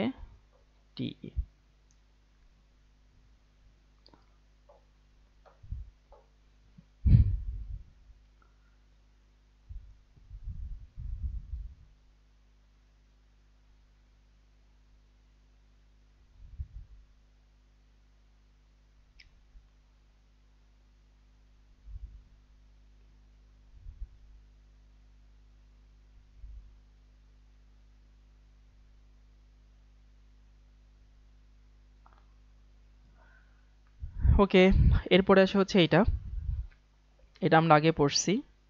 আমরা যদি এখানে PCl5 নেই, এই কাঁচা বাচ্চাটা মনে আছে? PCl5 নিলে এখানে একটা ক্লোরিন তৈরি করে, সেই ক্লোরিনে হাইড্রোক্সিলকে প্রতিস্থাপন করে। এটাও কিন্তু আমরা দেখছি। কোথায় দেখছি? অ্যালকোহলের মধ্যে দেখছি। তাহলে এখানে কি তৈরি হয়? এখানে তৈরি হয় ক্লোরোবেনজিন। ক্লোরোবেনজিন তৈরি হয়, আর এখানে তৈরি হয় হচ্ছে POCl3। কিছুক্ষণ আগেও এই বিক্রিয়া দেখলাম আমরা। আর তৈরি হয় হচ্ছে HCl।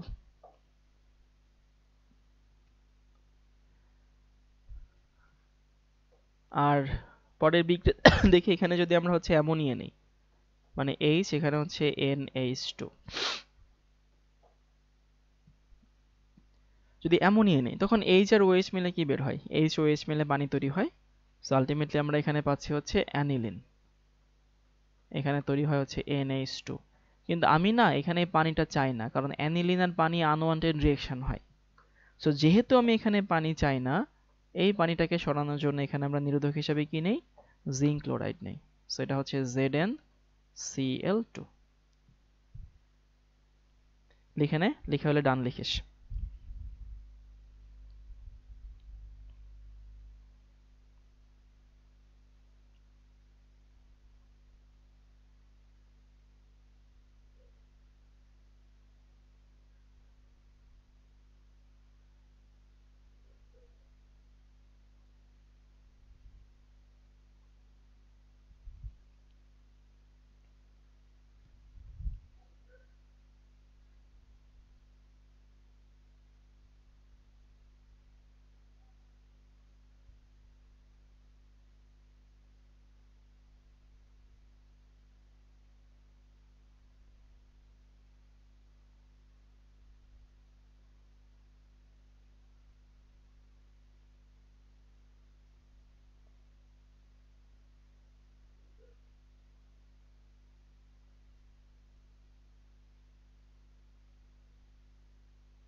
সালফিউরিক অ্যাসিড নেওয়া হয় না, কারণ অ্যাসিড ক্ষার আছে তো, ফেনল নিজেও একটা অ্যাসিড বা অ্যামোনিয়া ক্ষার, এই জন্য আমরা অ্যাসিড ক্ষারের থেকে দূরে চাই, অন্য কিছু নেই।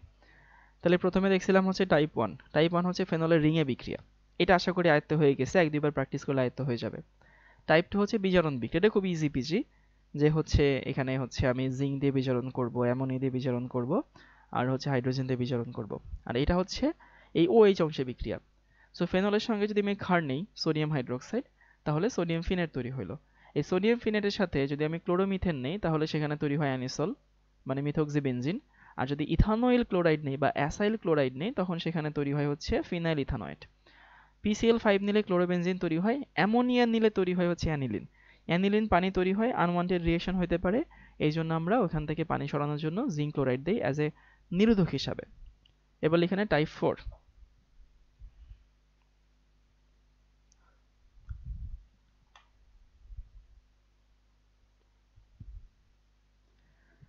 টাইপ 4 হচ্ছে নামধারী বিক্রিয়া।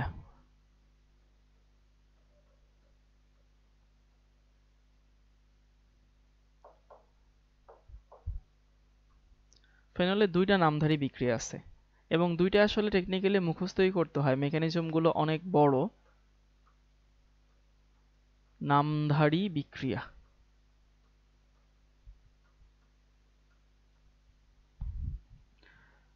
ওই যে নামধারী বিক্রিয়া বলতে কি বোঝায়? উইলিয়ামসন ইথার সিনথেসিস, কোব সিনথেসিস, তারপরে হচ্ছে উডস বিক্রিয়া, তারপরে ক্লিমেনসন বিক্রিয়া, রোজেনম্যান বিক্রিয়া, তারপর হচ্ছে বার্চ রিডাকশন, তারপরে হচ্ছে এই যে এই টাইপের যে রিঅ্যাকশনগুলো আছে, এগুলোকে সব নামধারী রিঅ্যাকশন বলা হয়। এখন নামধারী রিঅ্যাকশনের মধ্যে প্রথমটা হচ্ছে কোব বিক্রিয়া। কোব সিনথেসিস কিন্তু অন্য জিনিস। কোব সিনথেসিস হচ্ছে যখন আমি কি বলে অ্যাসিডের সোডিয়াম লবণ নিয়ে অ্যালকেন তৈরি করব, তখন সেটা ছিল কোব বিক্রিয়া। আর এখানে কিন্তু কোব বিক্রিয়া না, এখানে কোব সিনথেসিস, সরি, ওইটা ছিল কোব সিনথেসিস, এটা হচ্ছে কোব বিক্রিয়া। এখন কোব বিক্রিয়া কি ঘটনা ঘটে বুঝিয়ে দেবো আমি, সমস্যা নেই। কোব বিক্রিয়া ঘটে হচ্ছে, আমি এখানে ফেনল নিব,